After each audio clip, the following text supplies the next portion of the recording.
নমস্কাৰ, কি খবৰ আপোনালোকৰ? আজি বৃহস্পতিবাৰ আৰু ৰাতিপুৱা শুই উঠি মই গা পা ধুই আহি গ'লোঁ।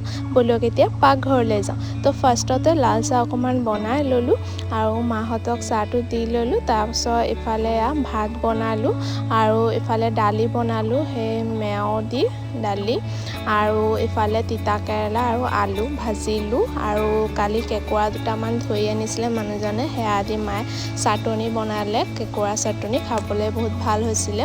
আৰু ৰাতিপুৱা দেখিছেনে ইমান ধুনীয়া ৰ'দ ওলাইছিলে। তাৰ পাছতে আকৌ 9টামান বজাত একদম ক'লা মূলাকৈ ডাৱৰীয়া হৈ আহিছে।